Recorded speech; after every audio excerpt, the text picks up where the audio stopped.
Well, hello, model car fans. Welcome to the Muscle Car Modeler. My name is Ral, and this week's build here I'm featuring, this is a 1970 Boss 429 Mustang here.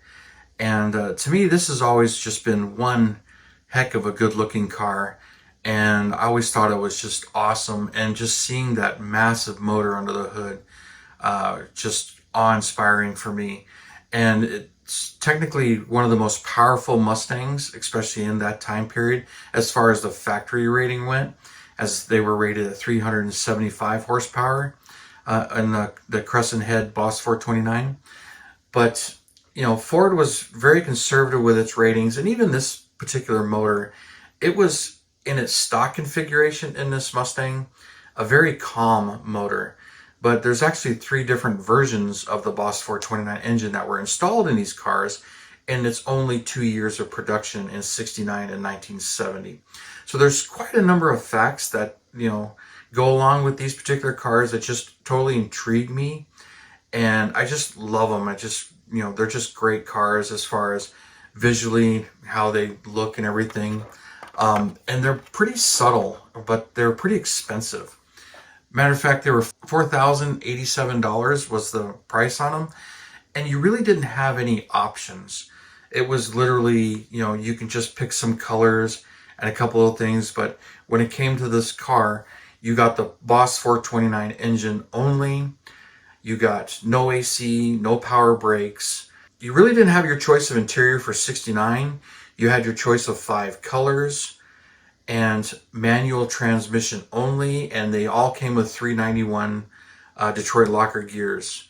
So you had literally no options, and it was a car that really wasn't advertised, which is kind of funny that Ford marketing, they really wanted this thing to sell, so they decided that this was a motor designed for NASCAR, to go racing in NASCAR. But to homologate it for racing, they had to build so many and make it a production engine. But they didn't race the Mustang in NASCAR. So why put it in the Mustang? You know, they thought it would sell better, which, you know, it's hard to answer that question or really look into that. How would it have sold if it was available in other cars? The Mustang was also one of the hardest cars to put it into, as it was not designed for that motor. But when it came down to it, they ended up making like 859 units for 1969, which was the higher production of the 2 years, and another 499 for 1970. And there's a number of differences between those two cars, those 2 years, that really cracked me up. But getting into it, the Boss 429 engine itself, even though it was rated at 375 horsepower at 5,200 RPM, it was a very mild motor for what it was. I mean, you had these massive heads, these big valves. Matter of fact, the valves were 228 intake and 171 exhaust. So huge ports. This thing could flow some serious air. And the heads did not have head gaskets. They had copper rings to seal the compression area and O-rings to seal all the coolant passages. So it made it kind of difficult to service. Most technicians were not familiar with that setup. It was a pretty race exotic setup with aluminum heads, aluminum intake, but Ford really calmed this sucker down. They had a really mild cam in it, a 735 CFM carburetor, you know, so really wasn't feeding the air that this thing could handle. The exhaust manifolds were pretty restrictive, and there was a dyno report that I'd ran into that said, you know, they actually dynoed in period a motor, and I guess it made like 352 horsepower at 5,500 RPM. But, you know, these things could make 500 to 600 horsepower easy, you know, with some tweaks and tunes. So taking the exhaust manifolds off, putting a bigger carburetor on it, even changing the cam would really wake this thing up. The Mach 1 right off the showroom floor was a little bit faster, but this thing idled like a stalker. It was sedate, there, you know, with no stripes on it or anything, and just having the Boss decals on the fender. Very, very mild, which is one of the things I really like about it. It's just got that big, massive scoop and just mildly stated on the side. Boss 429. I think that's cool. So a couple other things about the motor. When it came to them, there were 3 different versions of them. Most of them are 69. The S code is considered the most powerful, but it's hard to debate, as that one's easily identified by its magnesium valve covers, but it's the 820S motor, had hydraulic lifters in it, and no smog equipment on the S ones, and it had all forged internals, so it's very strong, but it was kind of notorious for a little bit slower revving. Then came the T code engine for 69. That they basically still had the hydraulic lifters in cam, but it went with a little bit lighter internals. I don't believe it was forged. It could rev a little bit better, and that's the next one, but it had smog equipment on it. The required smog equipment was put on that motor. Then in 1970, or sometime in 1970, it's kind of interesting as far as the dates go, then it became the A motor, and basically they left all the light internals, but they put solid lifters in it so it could rev a little bit more and breathe a little bit easier, and there were some exhaust things, but the rating always stayed 375 horsepower. Now, a couple other differences between the 69 and 70. As a matter of fact, I built a 69. I featured this one on the channel as well, but a couple of facts between 69 and 70. When these things were built, CarCraft built them. So these things have two VIN numbers, really, two serial numbers. One's the official Ford VIN, but CarCraft did the conversions on these, and there's some big debate on whether or not CarCraft actually did the conversions to the shock towers, or if those were done on the assembly line. The first 69s were actually Q code 428 Cobra Jet cars. Ford did re-VIN them by changing the door tag and the dash VIN and putting a Z in the VIN instead of a Q. So if you pulled the fenders off, the fender aprons would have the stamped VIN and would have the Q instead of the Z. That was on the first 50 or so. But CarCraft also put a little plate in the door here with a KK number, starting in 1201 and all the way up to the last car being 2558, as far as all of them. So they had two VINs, and they're very easy to identify as long as it still has this door with a VIN tag on it, and even having the Z, but paperwork is important. Now, there's some interesting things about 69s to 70s. There's a lot of facts here, so I know I'm really getting into this particular one because, you know, I really like these things, of course. Now, they were only available in 5 colors, but interestingly, none of those colors carry over from 69 to 70. In 69, they were available in Raven Black, Wimbledon White, Royal Maroon, my favorite, of course, which is what this is supposed to be, Candy Apple Red, and Black Jade, which that one's kind of cool. It's kind of a greenish black. And all of the 69s have painted hood scoops. Now, and all of the 69s have black interior only. You had no options on the interior color. 70, of course, you now had black or white interior, which is what I did here. And then they were available also in only 5 colors, but not a single color carried over. So, of course, Grabber Orange, Grabber Green, Grabber Blue, Calypso Coral, and the rarest one, Pastel Blue, which I think looks kind of odd. So, different colors between the 2 years, and just, you know, interesting that they would do stuff like that. And there were some other things that they did too. The front spoiler here is actually a little bit shorter, laid down a little bit lower in the front, so the spoiler was, you know, shortened for that to continue the ground clearance, where a Boss 302 spoiler is actually longer. And then the early versions on 69s were smooth, and later versions were textured. All of the 70s had textured spoilers. I like this stuff, so forgive me if I'm babbling on a little bit too much about some of it. But a couple of the other things, this car also was the first one to get a rear sway bar, which the model kit doesn't have. But, you know, they had a rear sway bar. So the first Mustang to get a rear sway bar. And then also going back to the engine compartment and the special suspension. Now, 69s, they did, you know, the model kit has it. So this is correct for the Boss. You can see the shock towers are moved in a little bit. Now, you know, whether or not that was done on the assembly line, which is stated that they did, and CarCraft never removed the fenders. The fenders were also rolled and modified for the bigger tires and the lower stance. But it is said that 69s actually got shorter upper control arms, different springs, and they modified the front suspension on the 69s. They were specific to the Boss 429 package. So, but according to 1970s, they decided to leave the suspension alone and use the same suspension components as the Boss 302. Now, I read that somewhere, and I'm not 100% sure if that's true, but that's kind of cool, and Ford trying to save a little bit of money on these. So before I start getting into the rest of this build here, let's take this outside and look at it in the sun. And while I'm at it, I'll take the 69 as well, so you can see that one. Well, here we are out in the Arizona sun with this Grabber Blue 70 Boss 429. Man, do I like this color. Always when I see pictures of these cars, this is the color combo I always think of. Grabber Blue with the white interior. Of course, all of the 70 colors, well, except for pastel blue for me. But still not a bad color, but I prefer this one. But the Grabber Orange I like with a black interior. The Grabber Green I like with a white interior, which I think if I build another one of these, I'll do it in Grabber Green with the white interior. And then the Calypso Coral, to me the Coral looks great with a black interior, and so does the Grabber Orange.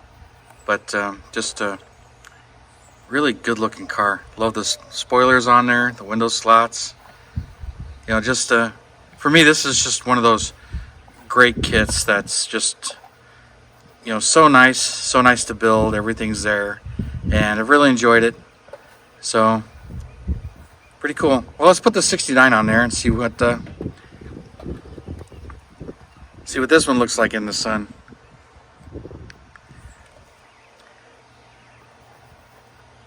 Of course, this is supposed to be royal maroon, but it's just whatever paint I had that was a close match to it. Still looks good in the sun, even though it's thick and thin in spots as far as shadows and stuff. So you can definitely see it on the hood there, but still. And definitely want to either rebuild this one or build another one. But that's just one nice looking 69 here.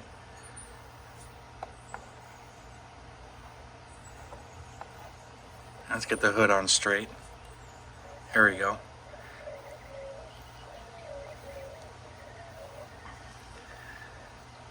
Couldn't tell you what paint I used on this one. I don't remember. This is almost 20 years ago now when I built this one.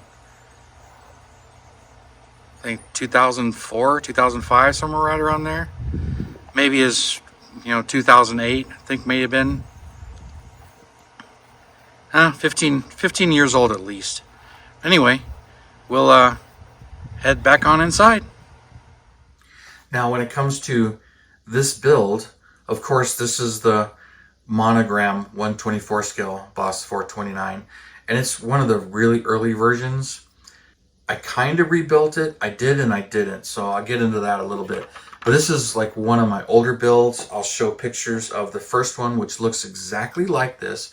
I did the exact same color combo, but a lot of it, the body was painted, but a lot of the black was brush painted. The underside of it was a little bit more rough. This one, of course, is all nice and smoothed out, and I sanded off the molded in lettering that was right here. But I really didn't do much to this one. But my original build was pretty old, and it was from back in the late 80s when I did build it, and I loved it. I love the color. I've always loved this Grabber Blue, and I just had to have it. And I believe this is actually, I used Tester's Model Master French Blue, which was the closest you can get at the time, which virtually is the same color as far as the paint coater. It's very, very close. I decided I had that thing a long time, and then the pictures I show of it is all the way back from 2008 is when I took those photos. But sometime shortly after that, I was rebuilding a lot of my old builds, as it wasn't quite up to my building level at that time, and I wanted to redo it. So I did tear it apart, strip it, and start to redo it and everything. And then I realized the chrome, I needed to rework the chrome. I had a couple of parts that broke on me. I needed new decals. And I realized it was easier at this point just to buy another kit. They were all over eBay. This kit's been easy to find. It's been reissued multiple times. So getting another one was easy. And that's what I ended up doing is I bought another one and then I built this one. So this one was finished back in 2011. So now this is a 12, 13-year-old build, but it's much better. And I got the black and white interior and that Hurst shifter, which they all had, which I just love that black and white interior on this car, and it just screams. And the grill and the scoops on the side there. I always thought this was just one tough looking car, and I really enjoyed it. So as far as the kit goes, it's easy to build. It's nice to build. They detail out really well. There is some inaccuracies with it. Like it does have power brakes, but I've read that the real cars did not have power brakes, but it's kind of shown there. But it's pretty nice. And it was probably one of the most accurate kits for its time period. When you look at kits that were issued in the 80s, this was when it first came out, because looking at history and reviews of the kits, that when this kit came out, it was quite a shocker as far as how accurate it was. So it's kind of cool, a statement of the time, the late 80s. You get into a lot of the kits at that time. And a lot of the, Revell and Monogram kits before that were not quite that detailed, but that's what it was at the time. And to me, this thing was just easy to build and stunning. And then I remember when they retooled it into the Boss 302, and I built one of those, which I rebuilt into the red one, and I wanted to build it again. And, I built them all, so I wanted to have all of the Boss Mustangs, which is why this one got built too, so I can have them both. But this one is an original older build, and I really want to redo this one with better paint job, and that's my main beef with this one. But I have more 69 kits, I have more 70 kits, so I can do all of that now, which is kind of funny because this was requested by McCarthy Watch. He requested that I do one of these, and it was kind of funny because he pretty much picked this exact color and was offering to send me a kit to actually do it. And I replied in my comment, there's no need.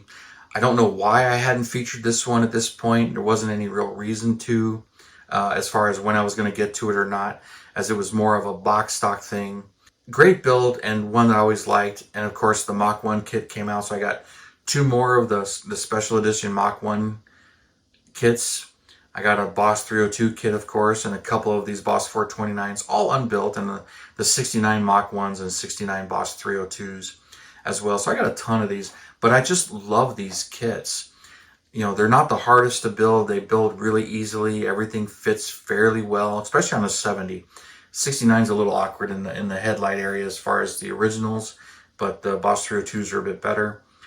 But I just still love them. They're easy to build, they're fun to build, and they just, when they're done, they display nice with a nice compromise of detail. So, these are just ones that I just really love.